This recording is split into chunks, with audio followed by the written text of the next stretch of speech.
Saan ka pupunta? Sino kayo? Anong kailangan niyo sa akin?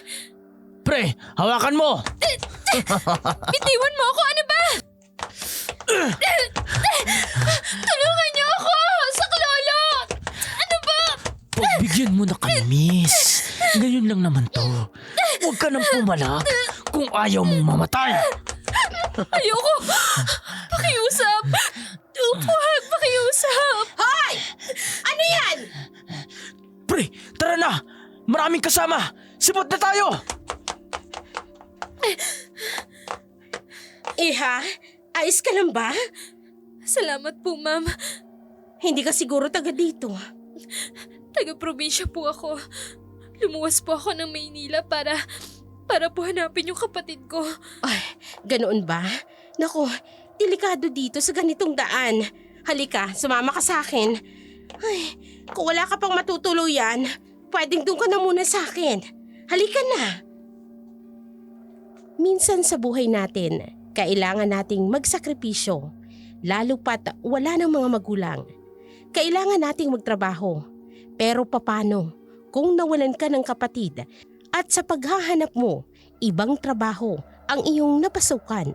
Handa ka bang tanggapin ang kapalaran mo o tatakbo ka papalayo sa mga taong halangang kaluluwa? Si Maylene ay isang probinsyana. Wala siyang mga magulang pero may kapatid siyang lalaki na lumuwas ng Maynila nang mamatay ang kanyang lola na nag-aalaga sa kanya. Naisipan niyang sundan ito sa Maynila at magbakasakaling mahanap niya ang kanyang kapatid. Halika, pumasok ka. Dito ako nagtatrabaho. Actually, ako may-ari nito. Bakit po ang ingay dito? Bar kasi ito, kaya maingay talaga at amoy alak. Kung wala kang mahanap na bahay, pwede ka naman dito. Marami din mga babaeng nakatira dito. Pero syempre, dahil nakikitira ka lang, kailangan niyo magtrabaho sa akin. Trabaho? Kikita po ba ako ng malaki? Abay, oo naman. Basta susundin mo lang lahat ng sasabihin ko. Anong trabaho po yun? Nakikita mo ba yung nagsiserve ng inumin? Ganyan ang gagawin mo. Talaga po? Sige po. O siya, magpahinga ka na muna. Bukas, mag-uumpisa ka na. Tuwang-tuwa si Maylene dahil nakahanap agad siya ng trabaho. Akala niya'y mahihirapan siyang makahanap ng trabaho, lalo pat hindi siya lumaki sa Maynila. Rinig na rinig niya ang ingay sa labas ng mga taong lasing, mga taong sumisigaw at mga nagsasayawan, lalo pa ang pinakamalakas na musika. Pero baliwala iyon lahat kay Maylene. Ang importante ay makapagtrabaho siya. Nagpahinga na si Maylene pero hindi siya masyadong nakatulog. Iniisip niya kung paano niya hahanapin ang kanyang kapatid sa laki ng lugar ng Maynila. Kinabukasan, nagising si Maylene ng hapon na. Narinig niya ang boses ni Tonet na galit. Oy! Ano ba? Bumangon na kayo! Babagal-bagal eh! O eto, yan ang susuotin niyo ngayong gabi. O ikaw naman, Maylene. Eto ang susuotin mo, iha, ha? Ito po? Oh, di ba gusto mong magtrabaho? Pero akala ko po, pang waitress na damit. Bakit parang kita na po yung kaluluwa ko? Huwag ka na masyado magreklamo pa. Basta gawin mo ang sinasabi ko. Hindi po ako nasusuot ng ganyan. Hindi mo susuotin? Hindi mo susuotin? Aray! Nasasaktan po Talagang ako. masasaktan ka kapag hindi mo ako sinunod. Akala ko po ba tutulungan niyo ako magkapera? Tutulungan nga kita. O ano pa ba itong ginagawa ko ngayon? Magsasayaw ka lang naman sa States. Oh, pagkatapos yun na. Ayoko po. Aalis na lang po ako. Aha, aalis ka. O di sige, umalis ka. Pero bayaran mo ko ng 2,000. O di ba kumain ka kagabi, pinatulog din kita. Oh. Po? Pero wala po akong ganung pera. Ay pues magtrabaho ka sa akin para mabayaran mo ko. Hindi naman po tama yun. At nag-iinarte ka pa. Kasi naman ibang makinabang sa'yo. Baka naman sa kangkungang kapulutin. Sige na, bihis na.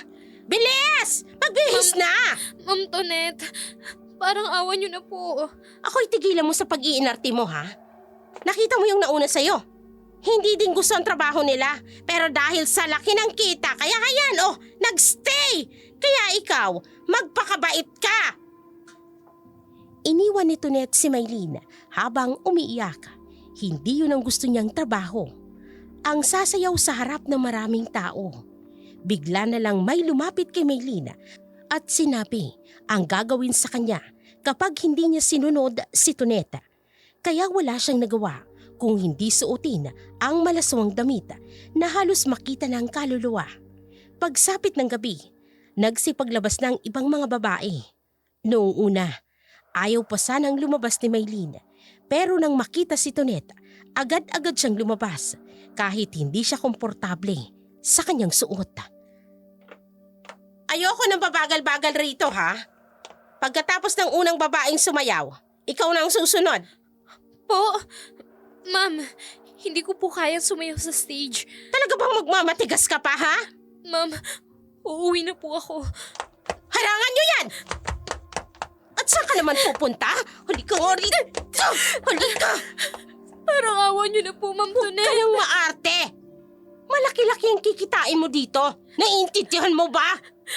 Di bali pong wala akong kikitain. Hindi ko po kayang gawin ang pinapagawa niyo. Alam mo ba kung anong ginagawa ko? Sa mga babaeng hindi ako sinusunod, pinapatay ko. Kaya kung ayaw mong mamatay, susundin mo lahat ng pinag-uutos. Aray ko po, Ma'am Tonet. Tama Umayos na ka! po. Hindi lang yan ang aabutin mo. Nasasaktan na po ako, Umakyat ka Ma'am sa Tonet. stage. Umakyat ka! Nagsimula ng tumugtog at tinakpan ni Maylene ang kanyang dibdib. Pero natakot siya nang makitang galit na galit si Toneta. Takot din siya na baka kung anong gawin sa kanya.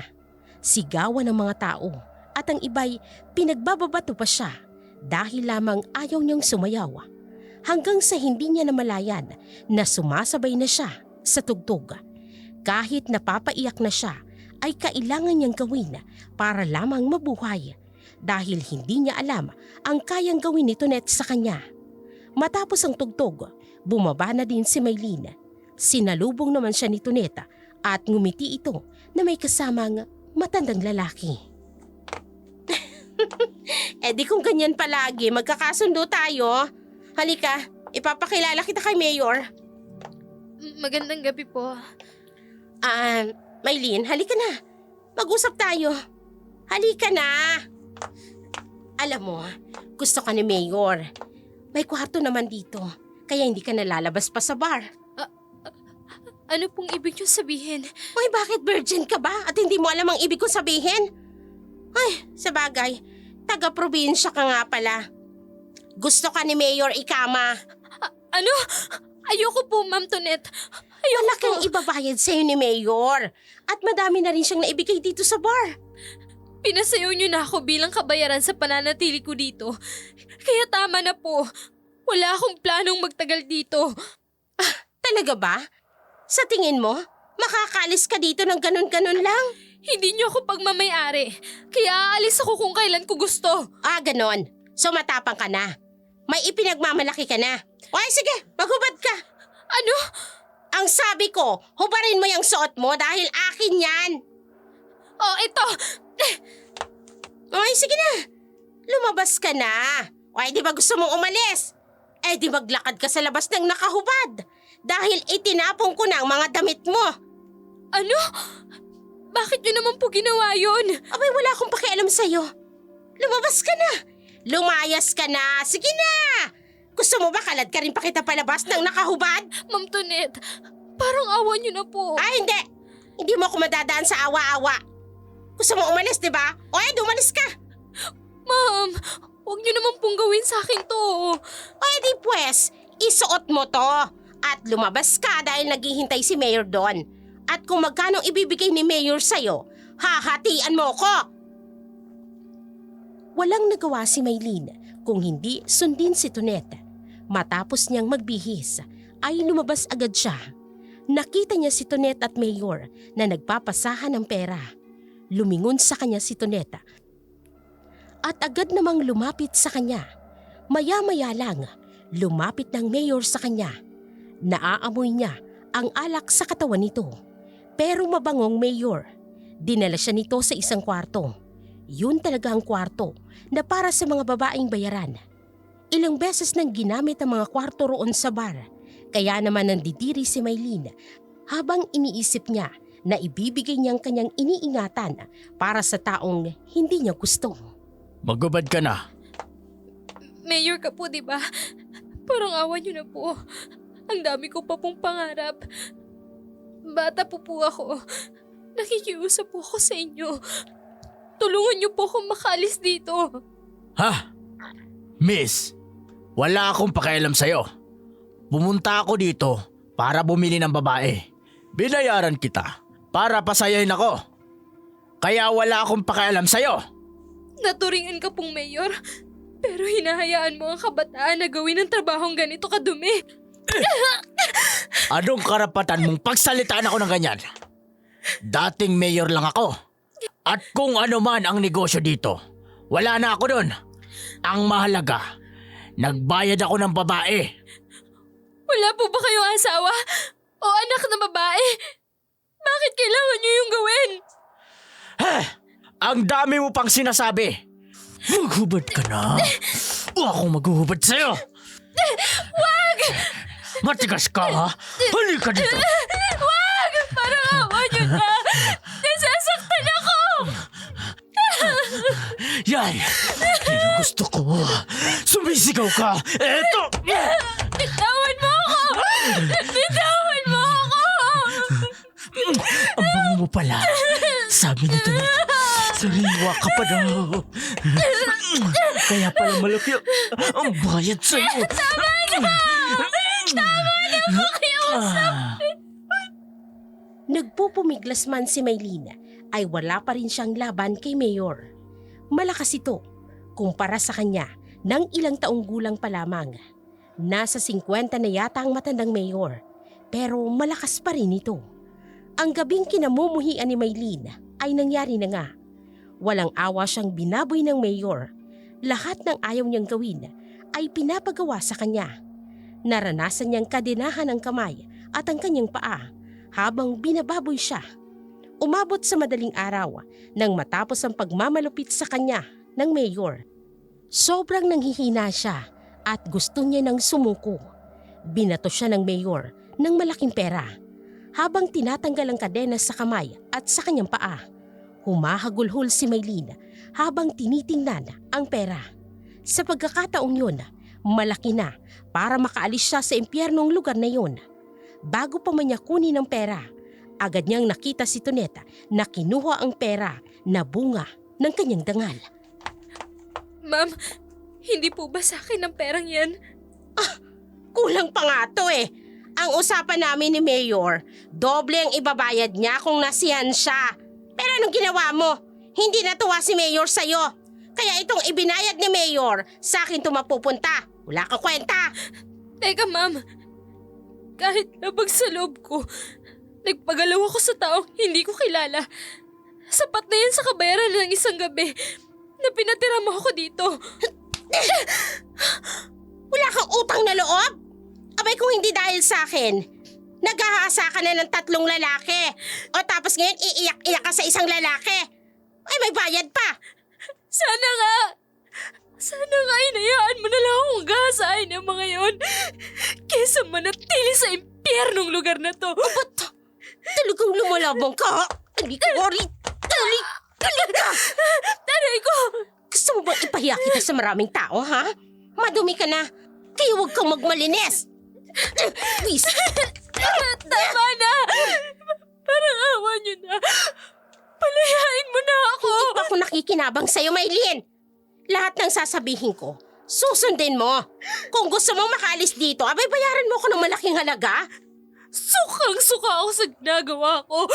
Hindi ako to. Ay, wag mo akong artehan. Nakikita mo yung mga babaeng yan? Ang dali nilang mapasunod. Pero ikaw, alam mo ba? Napakulong kwenta mo. Hindi ko gusto ang ginagawa ko, ma'am. Andito ako sa Maynila para hanapin ang kapatid ko. Ay, sa tingin mo makikita mo ang kapatid mo sa pag-iyak-iyak mo? Gawin mo ang trabaho mo nang matuwa ako sa'yo. Pag may pagmamalaki ka na, saka ka na umalis dito. Binigyan ni Tonet si Maylene ng maliit na pera. Kasya na daw yun para sa mga gusto niyang bilhin. Hindi din naman siya makatakas dahil maraming bodyguard na nakasunod sa kanila sa tuwing umaalis sila ng bar. Pinapayagan silang lumabas basta't kasamang bodyguard na may mga dalang baril. Lumipas ang ilang araw. Paulit-ulit na nagkaroon ng customer si Maylene.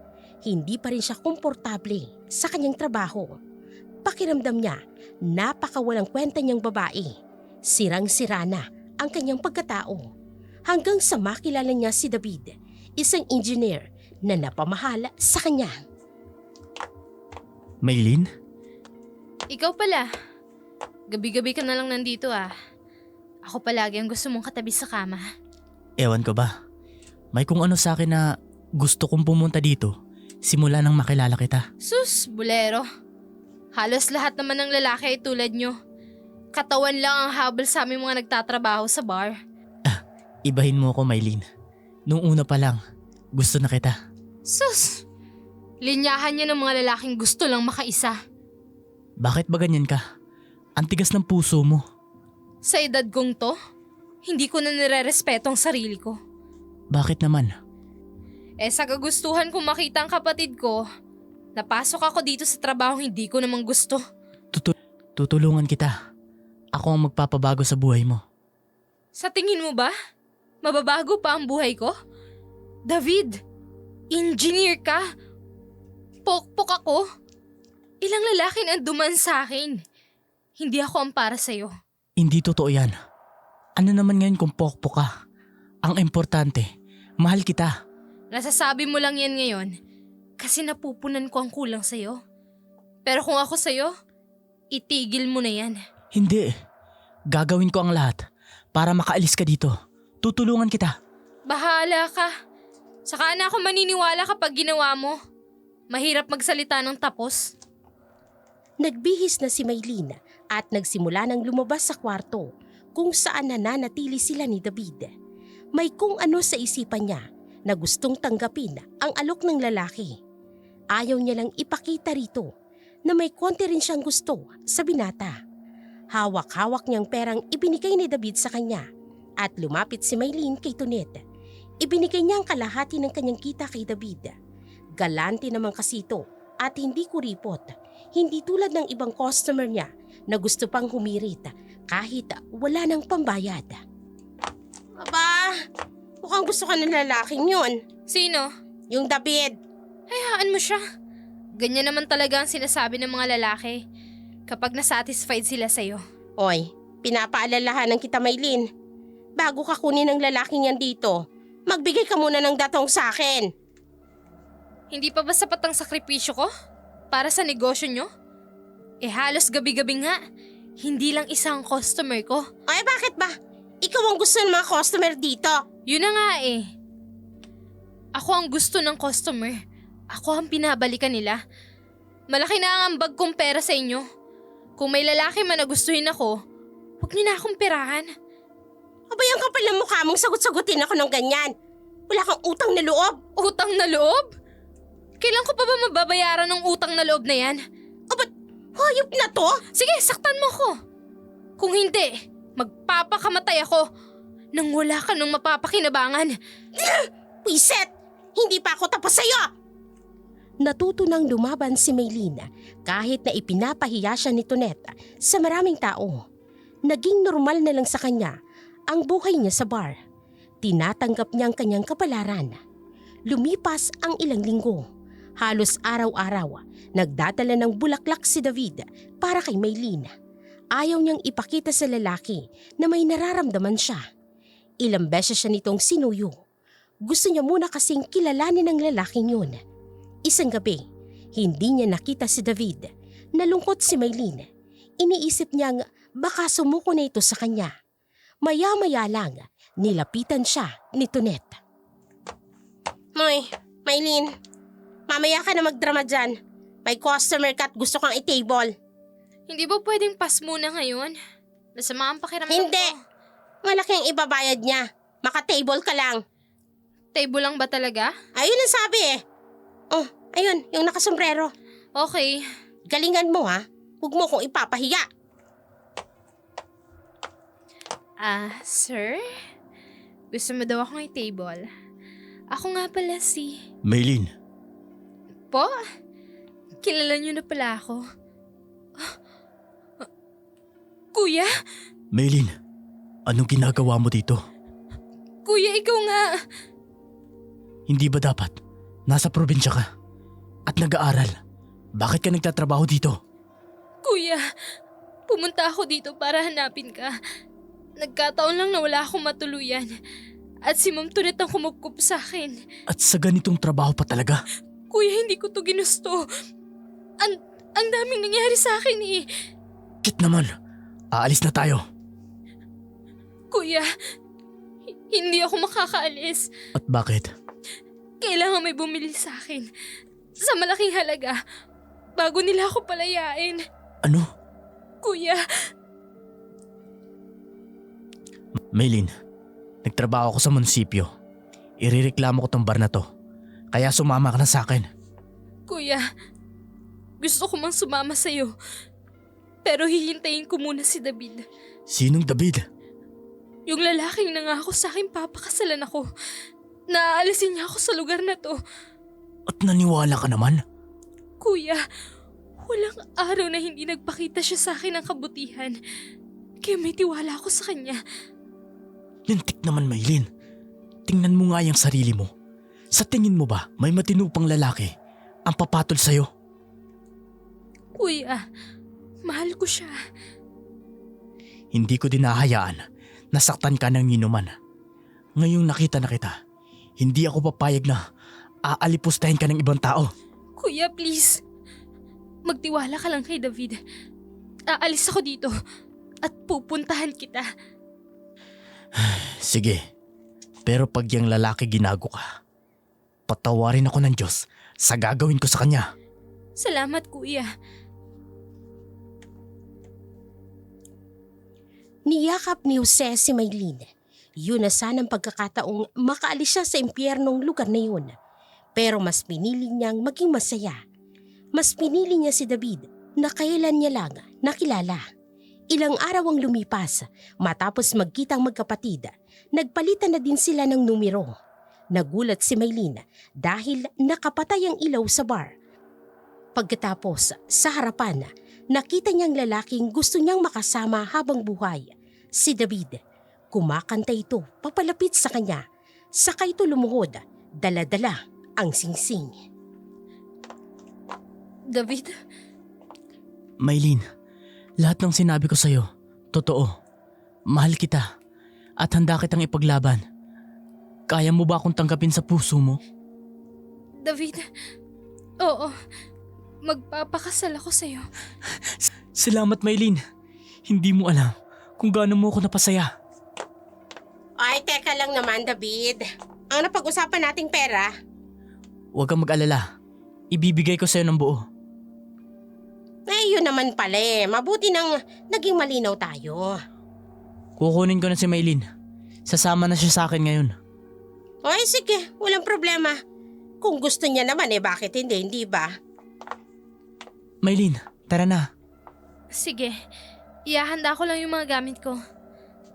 Masayang nag-impake si Maylin. Nakalaya na siya sa bangungot ng kahapon sa kamay ni Tonet.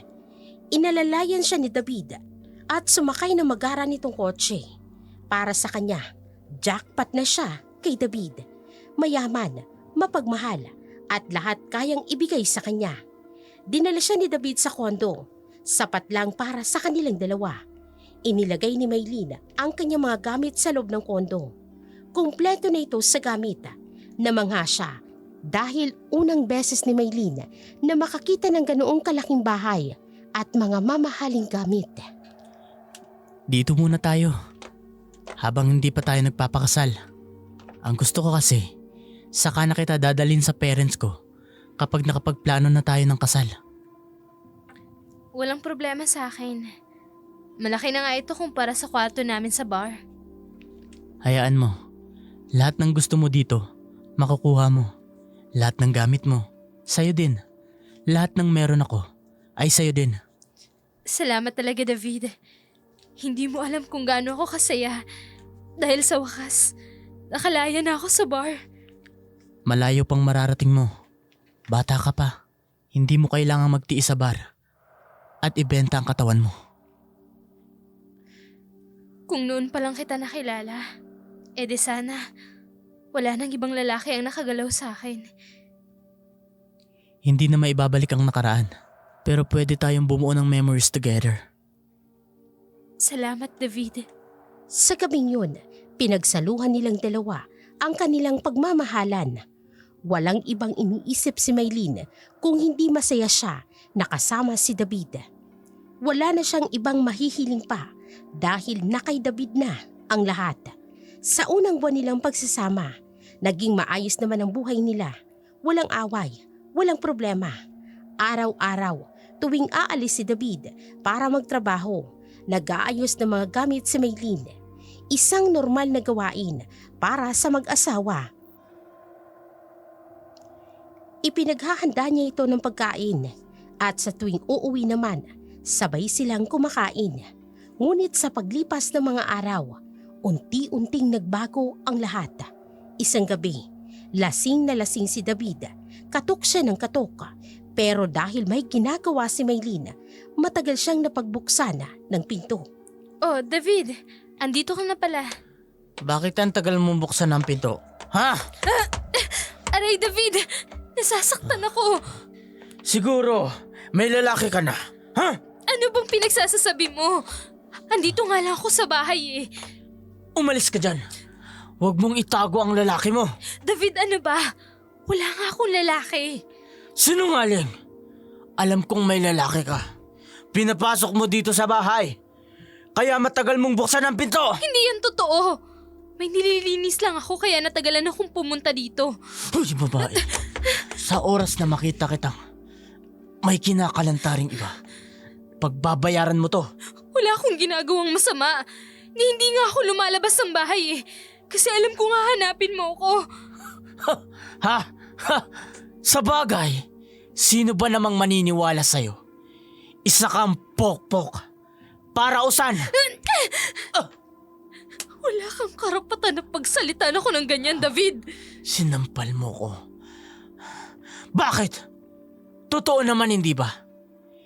Hindi na ako magtataka kung may lalaki ka. Kasi malandi ka. Ano ba, David? Hindi mo ko kailangang insultuhin. Hindi ko ginusto na magtrabaho sa bar na yon. So anong gusto mong palabasin?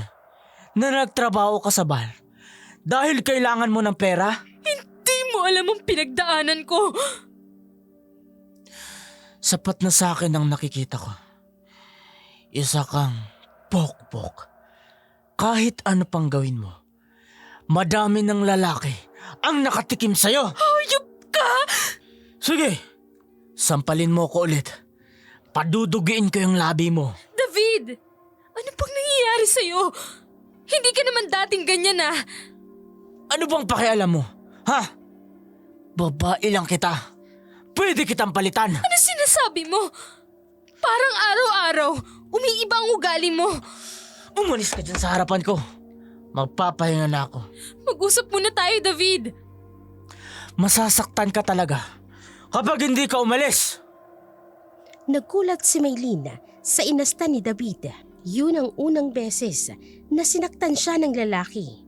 Pero kinabukasan, yun din ang humingi ng tawad sa kanya.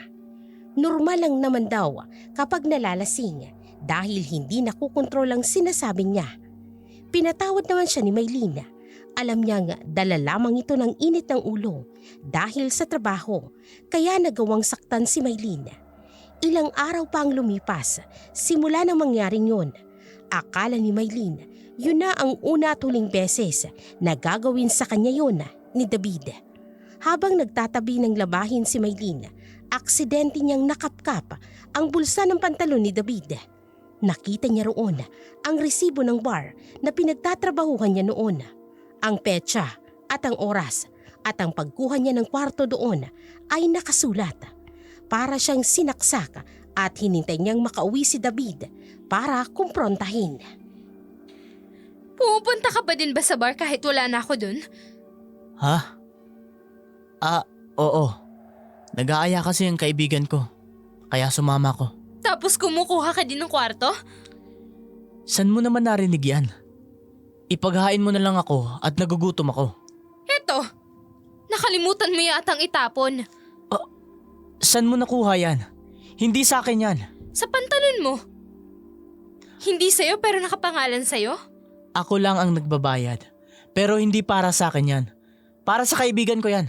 Huwag mo akong gawing tanga, David. Ano ba talaga ang plano mo sa akin dito? Kinuha mo ako sa bar para ano? Para ikulong lang dito? Niayaw mo nga akong palabasin eh. Bakit ba ang dami mong reklamo? Binigay ko naman sa'yo lahat ah. Nakahiga ka ngayon sa malambot na kama. Nakakakain ka ng masarap. Pagsisilbihan mo lang ako, hindi mo pa magawa. Anong hindi? Wala na nga akong oras mag-ayos sa sarili ko dahil gusto ko mas unahin kita. Tapos ito pang gagawin mo? Makikipag-table ka sa mga babae? Sa dati ko pang pinagtatrabahuhan? Tumigil ka na. Nakakawalang gana ka na, alam mo ba yun? David, ang gusto ko lang kasi... Ano? Anong gusto mo? Ayan. Kainin mo yung nasayang na pagkain. Aray ko, David! Nasasaktan ako, ano ba? Alam mo, salot ka eh. Wala kang kwenta. Palamunin ka na nga lang dito. Ang dami mo pang sinasabi. Bakit ka ba ganyan? Ang laki na ng pinagbago mo. Alam mo ba kung bakit? Dahil makitid yung utak mo. Tingnan mo nga yung itsura mo. Sinong gaganaan sa'yo pag tumabi? Nakakasuka ka na. Ngayon pa lang, pinagsawaan na kita. Akala ko ba papakasalan mo ako? Sa tingin mo ba, sino magpapakasal sa'yo? Gumising ka, Maylin. Ito, tingnan mo. Sino yan? Asawa at anak ko. Kaya huwag ka nang mag-ambisyon. Napakasalan kita. Dahil hinding-hindi mangyayari yun. Walang hiya ka. Naniwala ako sa'yo. Binigay ko ang lahat sa'yo. Pero ganito ang gagawin mo sa akin. Ano ba? Tumigil ka na. Tanggapin mo na ang katotohanan na walang matinong lalaki ang papatol sa pokpok na tulad mo. Hayop ka! Tanggapin mo na ang kapalaran, Maylin. Isa ka lang parausan. Walang hiya ka, David! Sige. Di ba yan naman ang gusto mo? Malaman mo ang totoo? Oo, Maylin. Wala akong binayad kay Tonet para kunin ka. Palabas lang naming lahat yon. Hindi totoo na nagbayad ako ng malaking pera para lang ilabas kita sa bar. Hindi ka ginto, no? Kung tutuusin, dahil sinagot mo na ako, wala nang dapat akong bayaran para sa'yo. Napakahayop mo, David! Napaluhod si Maylin at humahagulhol ng iyaka. Samantalang umalis naman si David. Inilak niyang pinto para hindi makaalis si Maylin.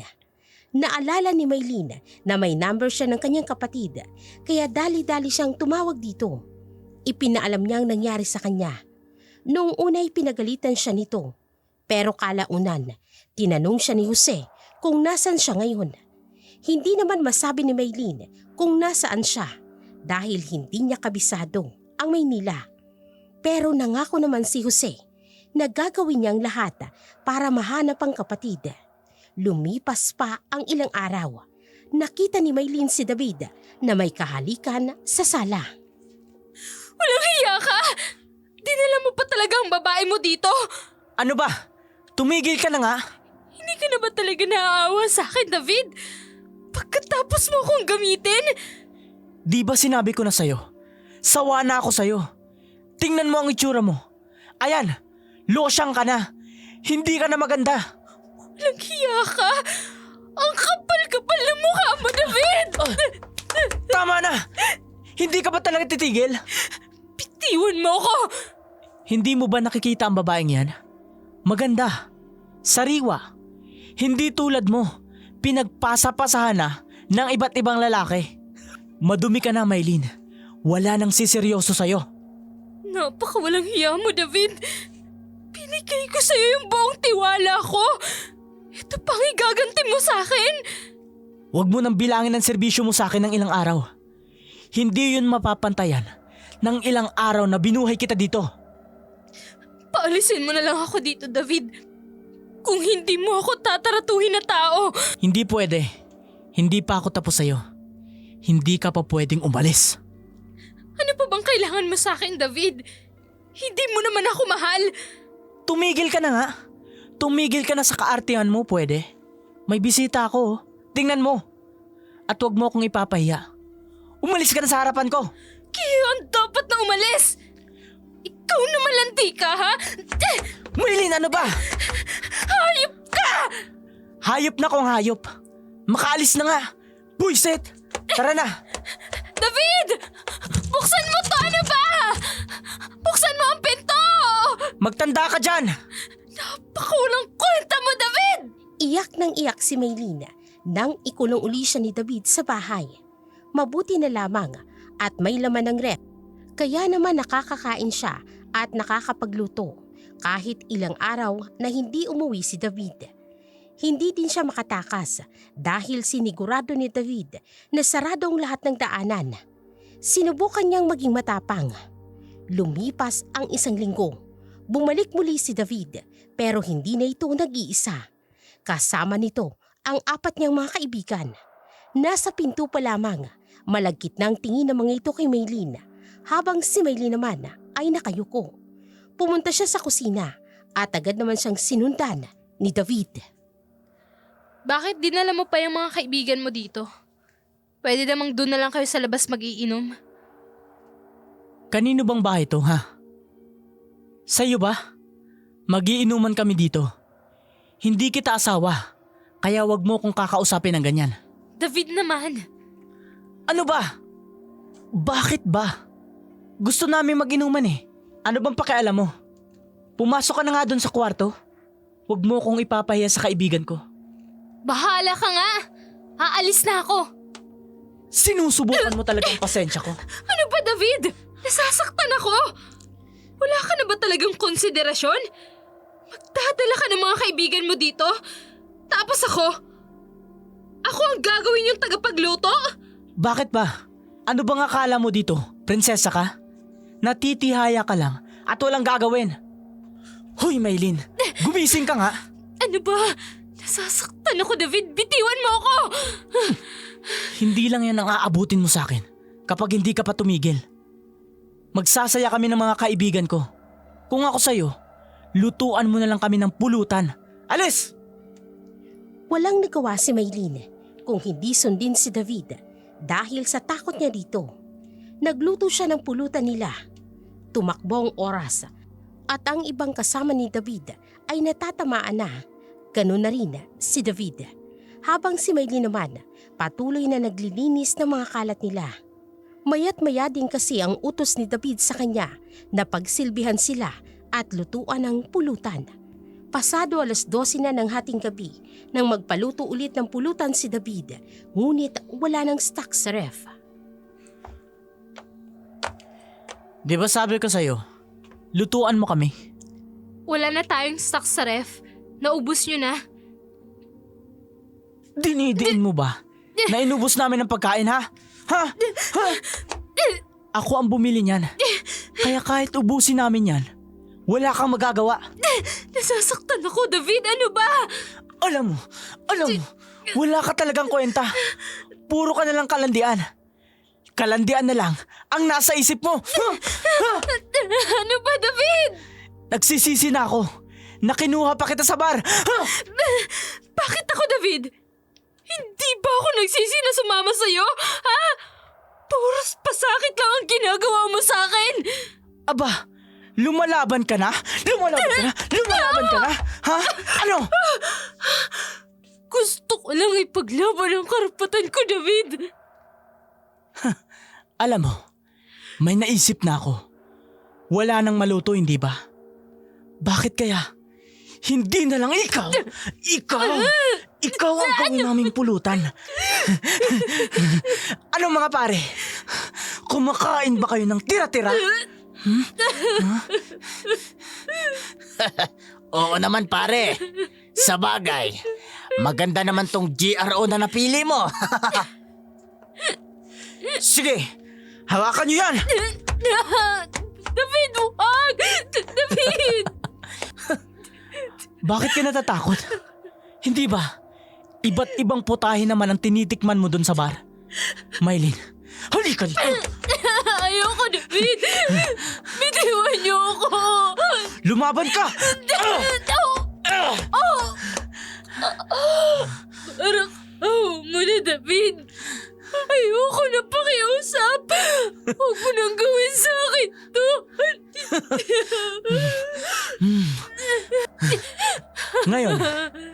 Ngayon mo sabihin may matinong lalaki pang magmamahal sa'yo. Ha? Tulong! Tulungan niyo ako! David! Kahit anong kalas ni Maylin ay mas malakas ang mga lalaki. Wala siyang nagawa nang pinunit ang damit niya. Iyak at sigaw lang ang kanyang ginawa. Sa huli, isa-isa nang binaboy ng mga lalaki ang katawan ni Maylin. Hindi siya tinigilan ng mga ito hanggang sa hindi siya nanghihina. Marami ring pasa ang kanyang katawan dahil walang hinto sa pagsuntok sa kanya sa tuwing nagpupumigla siya. Nang matapos ng 4 na lalaki, naiwan si Maylin na wala ng saplot. Yakap-yakap ang kanyang katawan. Ilang oras lang matapos uminom ng mga lalaki at ni David, pinagbihis na siya at isinakay sa sasakyan. Para siyang natroma sa ginawa sa kanya na tila ba nagpatianod na lamang siya. Putok na din kasi ang kanyang mukha at nahihirapan na siyang dumilata hanggang sa maramdaman na lamang niya na ang katawan niya'y itinapon sa gilid ng kalsada. Lumipas ang ilang buwan, wala nang balita sina David kay Maylin. Patuloy din sa pag-inom si David tuwing gabi sa bar kung saan niya nakilala si Maylin. Oh, ay gabi-gabi ka nandito, David. Kumusta naman yung alaga mo sa inyo? Ha? Sino? Huwag mong sabihin nagka-amnesia ka na. Eh syempre si Maylin. Kumusta na ka mo? Akala ko ba magbabago ka na? Abay magbabago ka lang pala ng babae. Kilala mo naman ako, Tonet. Hindi uso sa akin ang magseryoso sa isang babae. Kung hindi lang naman babalik sa akin ng asawa at anak ko, hindi na ako maghahanap ng iba. Paano ba naman kasi? Napakababaero mo. Kaya iniwan ka ng asawa mo. Ay, nandito ako para maglibang, hindi para pangaralan mo. Bigyan mo na lang ako ng isang babae. Ay nako, tamang-tama. May bago akong recruit. Yung virgin naman hindi yung kung sino-sino na lang ang lalaking kasama. Ay, huwag ka mag-alala. Bago to. Good. Masaya si David nang bigyan siya ng babae ni Toneta. Ibang-iba talagang alindog ng babaeng birhen para sa kanya. Nang matapos ng kaligayahan niya, naisipan niya nang umuwi. Habang naglalakad siya, patungo sa parking lot, may narinig siyang alulong ng aso. Medyo natamaan na din siya ng alak, pero kaya niya pa naman. Dahil sa may kalayuan ng parking lot sa bar, nakaramdam si David na may sumusunod sa kanya. Paglingon niya ay wala namang tao. Ngunit nang muli siyang maglakad, galit siyang lumingon, pero wala pa ring tao. Sino ba yan? Pinagtitripan niyo ba ako? Ha? Hindi niyo ba ako kilala? Mukhang dala lang to ng kalasingan. Kaya kung ano-ano nang nakikita ko.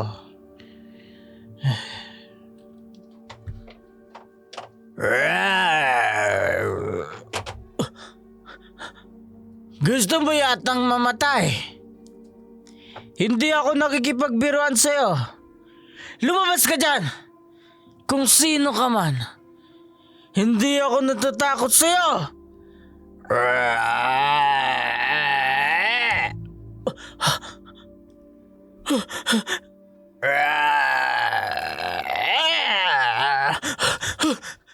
Sino ka?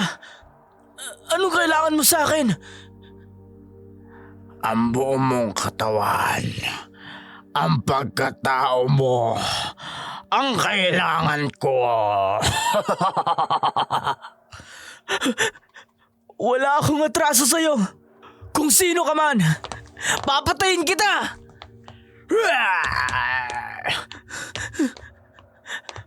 Alam kong hindi ka aswang. Tinatakot mo lang ako. Gusto mo lang talagang masaktan.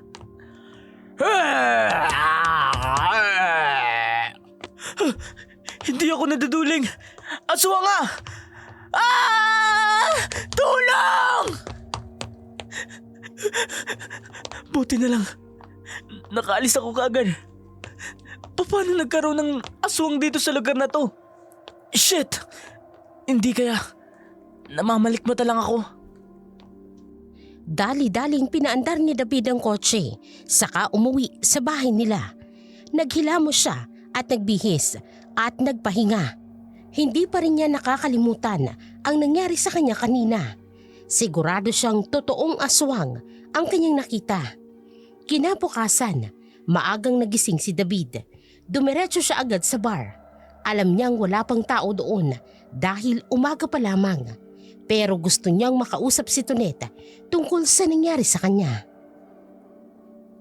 Oh, ay bakit ka napasugod dito ng maaga? Tulog pa ang mga babae ko dito. Tonette, sinugod ako ng mga aswang kagabi. Aswang?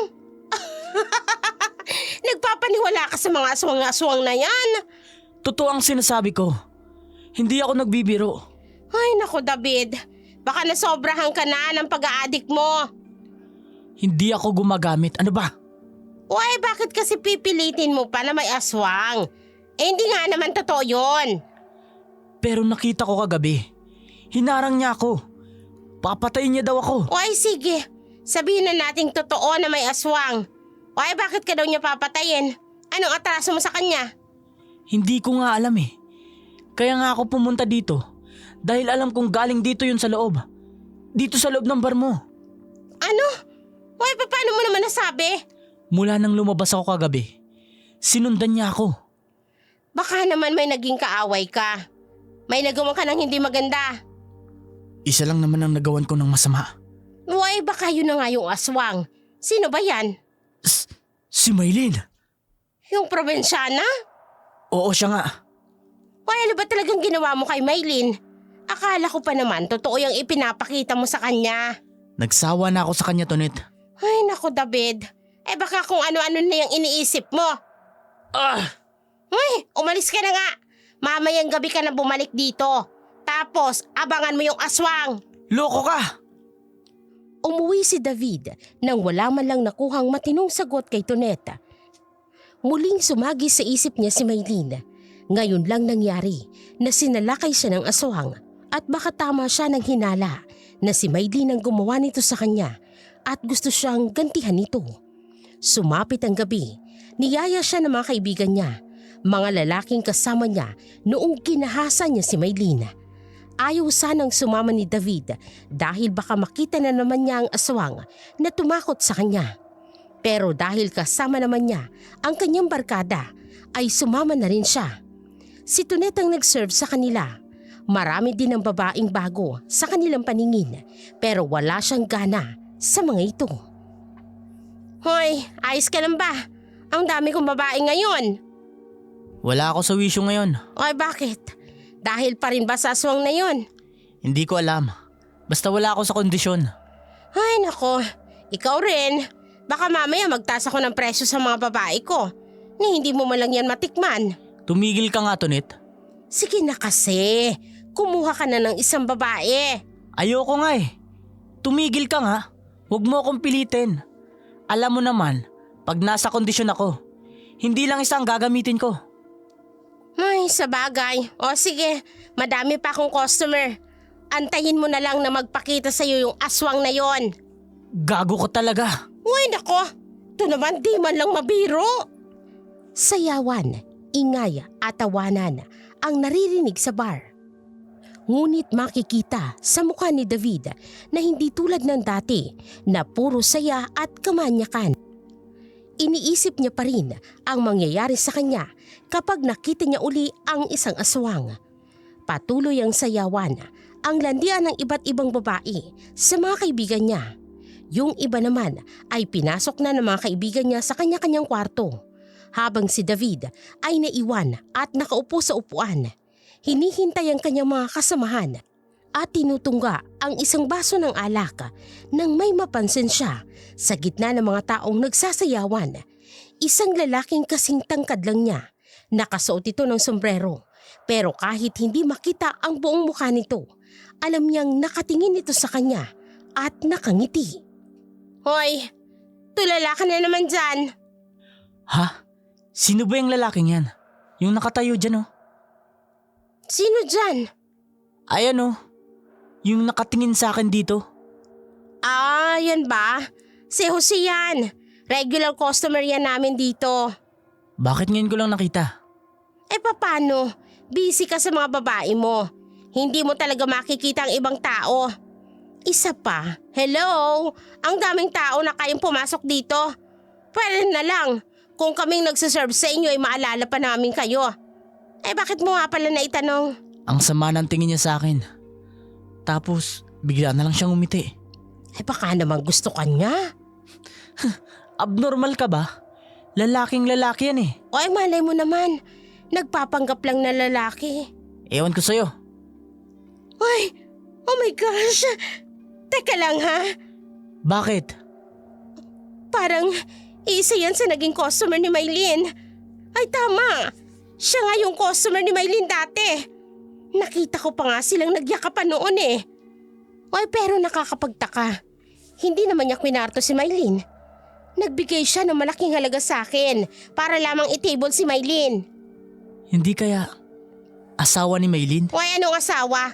Dalaga nga yun. Anong koneksyon nilang dalawa? Saka, bakit niya ako tinitingnan ng ganyan? Abay malay ko. Hindi naman ako siya para alamin ang takbo ng utak niya. Eh baka nga may gusto yan kay Maylin. Kaso, sa'yo naman sumama yung bruha. Sige lang, huwag kang mag-alala. Ako nang bahala dyan. Gusto niya yatang matulad kay Maylin. Hintayin mo lang kaibigan ko. Hoy, ikaw ano na naman gagawin mo David? Wala. Tuturuan ko lang naman yan ng leksyon. Siguraduhin mo lang. At saka wag dito sa barko ha. Mamalasin ang negosyo ko. Oo na. Nalingat lamang sandali si David dahil tumingin siya kay Tonet. Pero nang pagbalik niya ng tingin, bigla na lamang nawala ang lalaking nagngangalang Jose. Napasabunot ng buhok si David. Akala niya'y mauupakan niya na ito, pero bigla na lamang itong nawala. Maya-maya pa ay nagsidatingan ng kanyang mga kaibigan matapos makapagparaos. Habang si David naman ay palingalinga sa paligid, tinatanong pa siya ng mga kasamahan niya. Pero busy pa din siya sa paghahanap sa lalaki hanggang sa may humawak sa kanyang balikat. Ako bang hinahanap mo? Ha? Sino ka ba? Ako si Jose. Bakit mo ko tinitingnan mula dun sa stage? Bakit? Bawal na bang tumingin ngayon sa mga tao? Normal. May mata ako. Huwag kang mamiloso po ah. Hindi nga kita kilala eh. Ako ba? Kilala kita. Ikaw si David. Sino ka ba? Bakit mo ako kilala ha? May hinahanap kasi akong tao. At alam ko, ikaw lang ang nakakaalam kung nasan siya. Ha? Paano mo naman nasabi yan? Sinong inutil ba yung hinahanap mo? Si Maylin. Binahay mo daw siya, sabi ni Ma'am Tonet. At ng mga babae dito. Pero bakit andito ka pa rin? Nagiinom at nang bababae. Ano bang pakialam mo ha? Akala ko ba magbabago ka kapag inuwi mo si Maylin? Wala kang alam. Kaya kung pwede lang, huwag mo akong kausapin ng ganyan. Dalhin mo sa akin si Maylin. Kung hindi mo siya kayang alagaan, ibalik mo siya sa akin. Ano bang sinasabi mo? Sa tingin mo ba, susundin ko ang inuutos mo? Hangal ka ba? Kapag hindi mo binalik si Maylin, maghanda ka sa pwedeng mangyari sa'yo. Pinagbabantaan mo ba ako? Bakit? Natatakot ka ba? Ha? Ako si David Boy. Wala akong kinakatakutan. At kung sino ka sa tingin mo, isang hampas lupa. Talaga ba? Mayabang ka lang siguro sa harap ng mga kaibigan mo. Ilabas mo si Maylin. Wala nga sa akin si Maylin eh. Tapos na namin siyang pagsawaan. Kaya kung ako sa'yo, humanap ka na lang ng ibang babaeng malinis. Tarantado ka talaga. Yuh! Gago ka pala eh! Yeah! Hoy! Ano yan? Ay bakit dito kayo nagsusuntukan sa barko? Kung gusto nyo magpatayan, doon kayo sa labas! Huwag kayo dito! Hindi pa tayo tapos. Tandaan mo to. Kapag hindi ko nakita si Maylin, papatayin kita. Tumalikod si Jose at nagmamadaling umalis habang hawak-hawak naman ni David ang kanyang labi na pumutok at dumudugo. Mabuti na lamang at inalalayan siya ni Tonet. Si Tonet na din ang gumamot sa kanya. Ang mga kaibigan naman ni David ay isa-isa nang nag-alisan. Ayaw din nilang makigulo o madamay sa problemang kinasasangkutan ni David dahil takot silang masira ang kanya-kanya nilang pamilya. Doon ay napagtanto ni David na walang kwenta ang kanyang mga kaibigan. Sa sarap lang siya nito sasamahan, pero kapag nagkabulilyaso na, isa-isa din siyang iiwanan. Ay, sabihin mo nga sa akin ng totoo. Ano ba talagang ginawa mo kay Maylin? Lasing kami nun. May nangyari ba, David? Dinala ko ang mga kaibigan ko sa bahay namin para uminom. Pinaluto ko siya ng maraming ulam para pulutan. O tapos, ano nangyari? Hindi ko alam kung bakit ganun ang pumasok sa isip ko. Pinagtulungan namin siya. Ano? Ibig mong sabihin, kinahasa niyo si Maylin? Ganun na nga. Ay, anong ginawa mo, David? O asan na siya ngayon? Napatay niyo ba? Hindi. Oo, demonyo ko. Pero hindi ako mamamatay tao. Buhay ko pa siyang iniwan. Ang laki ng ginawa mong kasalanan, David! Sino ba kasi yung Jose na yun? Ano bang koneksyon niya kay Maylin? At galit na galit siya sa akin. Hindi ko nga alam. Baka naman kamag-anak niya. Ay, bahala na. Kung sakali mag-cruise ulit ang landas namin, hindi ko siya uurungan. Naikuyom ni David ang kanyang kamao dahil sa galit. Habang ginagamot siya ni Toneta, madami na rin ang nag-aalisan sa bar. Kaya napag-isip-isip ni David na umuwi na din para naman makapaglinis pa si Tonet sa bar. Dahil wala na siyang kasama, ay naglakad na lamang siya patungo sa kanyang sasakyan. Pero bago pa siya makalapit sa kanyang sasakyan, nakita niyang isang pamilyar na tao na nakatayo sa kanyang sasakyan. Doon niya napagtanto na nakatayo si Jose sa harap mismo ng kanyang sasakyan. Huling tanong na ito, David. Nasaan si Maylin? Hindi ko nga alam. Kahit halugugin mo ang bahay ko, hindi mo siya makikita doon. Tumabi ka nga. Kung hindi, ididemanda kita sa ginagawa mo. Yun ay kung hahayaan kitang mabuhay pa. Anong ibig mong sabihin?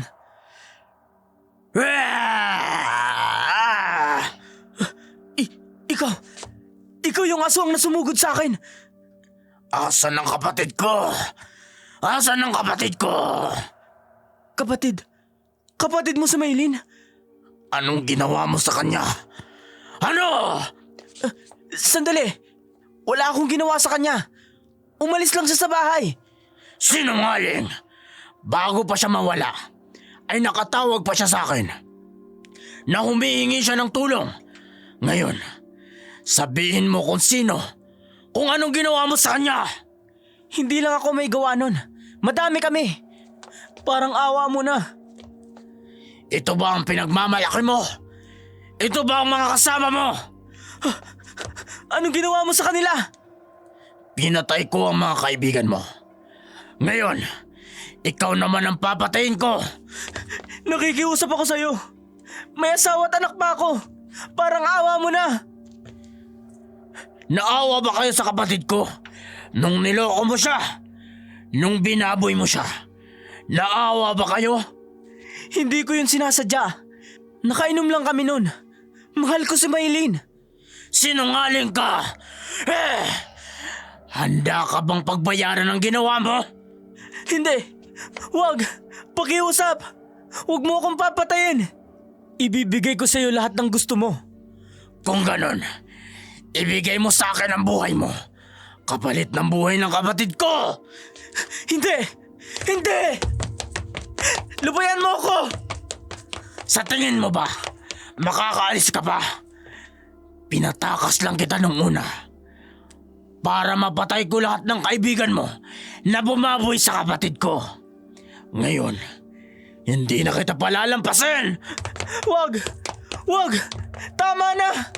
Tulong! Tulong! Sa tahimik na parking lot, naganap ang karumal-dumal na pagpatay kay David at sa kanyang mga kaibigan. Naging usap-usapan ito sa buong Maynila pero walang makapagsabi kung ano o kung sinong pumatay sa kanila. Samantala, takot naman si Toneta nang mabalitaan niyang nangyari kay David. Natatakot siya dahil alam niya ang nangyari kay Maylin nang aminin ito ni David sa kanya. Baka siya nang isunod na patayin. Ilang linggong lumipas, naging tahimik muli ang bar. Nawala na agad ang kwento tungkol sa pagkamatay ni David. Hanggang isang araw, nagkitang muli sina Maylin at Jose. Sinabi niya sa kapatid ang lahat. Patawad kuya kung naging mahina ako. Naging sunod-sunuran. Hindi ko naman kasi alam na ganong klase ng tao si David kuya. Pinahaboy nila ako. Huwag kang mag-alala.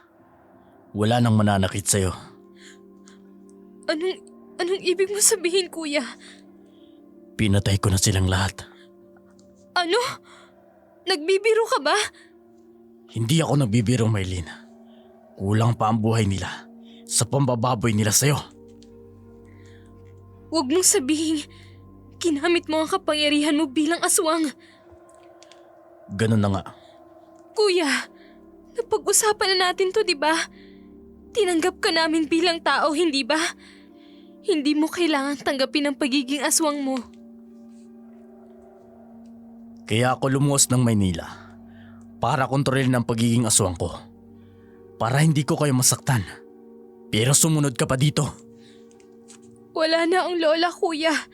Kaya pumunta ako dito para hanapin ka. Yun na nga ang naging dahilan para mapahama ka. Kaya kontrolado na nga ang pagiging aswang ko. Lahat ng galit ko sa mga tao nang nangbaboy sa'yo, mas lumakas pa ako sa tuwing napapatay ko sila. Kuya, Maylin, magkapatid man tayo sa ina. Totoong kapatid ang turing ko sa'yo. Ito ang kapalaran ko. Anak ako ni nanay sa aswang. At anak ka ni nanay sa normal. alam ko. Pero pwede kang maging tao. Hindi na, Maylin. Ito na ang buhay ko. Dito na ako masaya. Please, hayaan mo na ako. Kung yan ang desisyon mo, kuya, sige, susuportahan kita. Ang dami kong pagkukulang sa'yo. Kung naagapan ko lang sanang mas maaga, sana nakuha kita sa demonyong yun. Wala kang kasalanan, kuya. Ang mahalaga, magkasama na tayo ngayon. Hindi na tayo maghihiwalay. May isa pa akong gagawin para makapaghiganti. Teka, ano yun? Ang walang kwentang si Tonet. Kuya, hindi. Hindi mo na kailangan maging masama. Ayos na ako ngayon. Hindi. Uubusin ko sila, Maylin. Wala silang karapatan mabuhay sa mundo. Kung hindi ko siya papatayin, madami pang inosenteng babae ang tulad mo na mabibiktima nila. Pero kuya, baka kung anong mangyari sa'yo. Hayaan mo. Pinapangako ko sa'yo. Uuwi ako ng buhay. Ayaw sanang pagbigyan ni Maylin si Jose. Pero dahil sa nanindigan nito na igaganti siya hanggang sa kamatayan, wala na siyang nagawa kung hindi hintayin ang kanyang kuya sa pagbabalik. Samantala, magsasara na sana ng bar si Toneta nang bigla niyang makita si Jose. May isa pang bote ng alak itong tinutungga. Kaya naman, agad siyang lumapit dito para landiin si Jose. Tiningnan siya ni Jose. Pogi, kahit pogi ka, kailangan na naming magsara. Padaling araw na kasi. Nakita mo bang umiinom pa ako? Ay, oo nga, umiinom ka pa. Pero kailangan na naming magsara. Ano ba? Hintayin mong maubos ang beer na to. Ay, matutulog na kami. Bukas ka na bumalik. Ano ba kasing ginagawa mo? Abay, this oras na ng gabi. Patay na Teka, hindi ba nagkaalitan kayo nung gabing yon? Huwag mong sabihin, ikaw ang pumatay sa kanila. Paano kung ako nga? Ano? Nagbibiro ka lang siguro.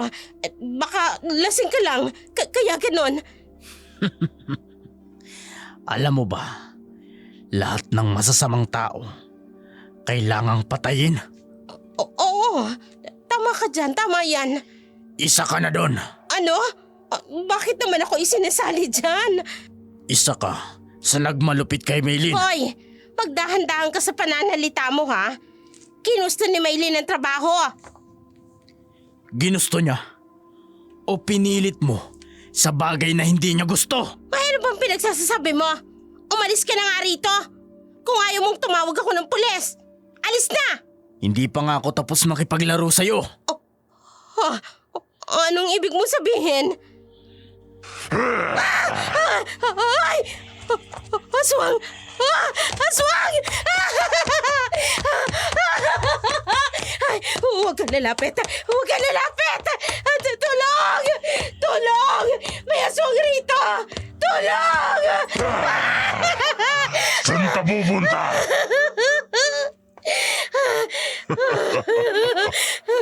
Huwag! Ang mga tulad mo, walang karapatang mabuhay sa mundo.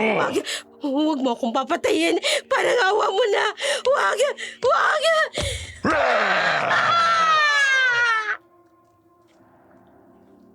Hindi natinag si Jose sa pagmamakaawa ni Tuneta. Walang awa niya itong pinatay. Kinuha ang puso nito. Dali-dali siyang umalis. Ngunit nagulat siya.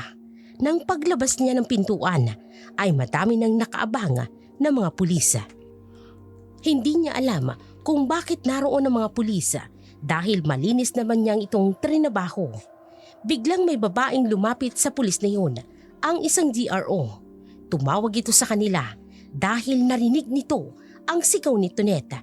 Kaya agad na tumawag ng mga pulis. Huwag kang gagalaw! Patayin niyo na ako. Sumuko ka na lang para hindi ka masaktan. Madami kami at nag-iisa ka lamang. Lahat ng balang ilalabas namin mula sa loob ay tatama sa'yo. Hindi. Hindi ako susuko. Tama naman ang ginawa ko. Inubos ko lang ang mga taong sakim at mapanakit. Mga taong nangaapi. Walang mali doon. Ang mali mo, nilagay mo sa mga kamay mo ang batas. Hindi ikaw ang may-ari ng batas. Patayin niyo na lang ako.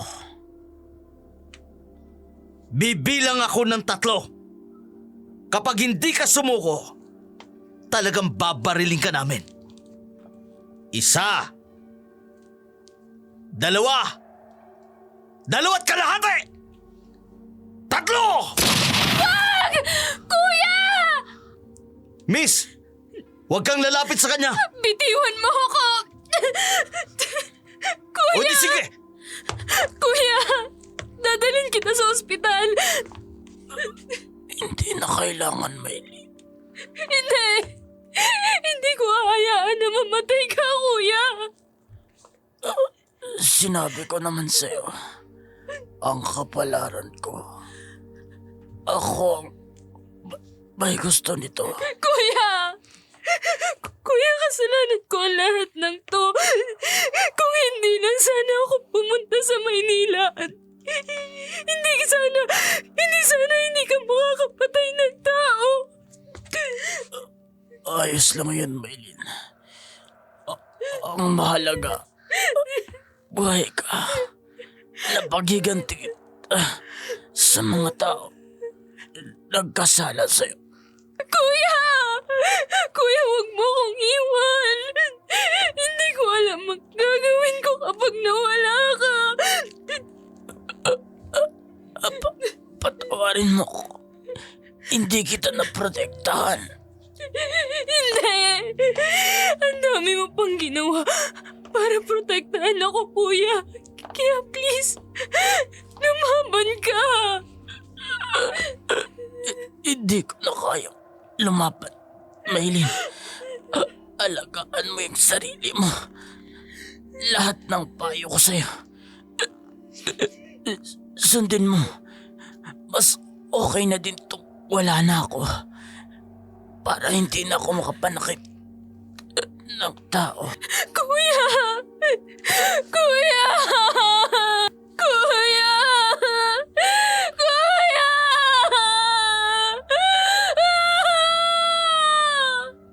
Alam ni Jose na mali ang kanyang ginawa dahil inilagay niya sa kanyang kamay ang batas.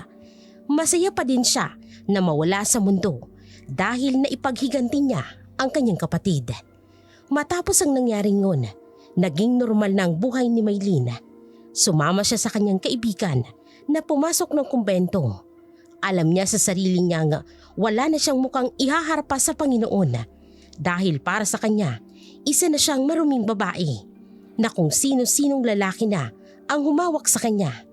Nang dahil sa kaibigan niya, nagkaroon siya ng lakas ng loob na magbalik loob sa Diyos. Sa ngayon, maayos na ang kanyang buhay. Walang bahid ng takot, walang bahid ng pang-aapi at ng pang-aabuso. Minsan, bumibisita siya sa kanyang kapatid. Siguro, yun nga ang plano ng Diyos para sa kanya. Marami ang nangyari. Marami siyang natutunan, lalo ng kasabihang huwag basta-basta magtitiwala sa mga taong kailan mo lang nakilala. Sana maging aral ito sa mga taong nakasubaybay.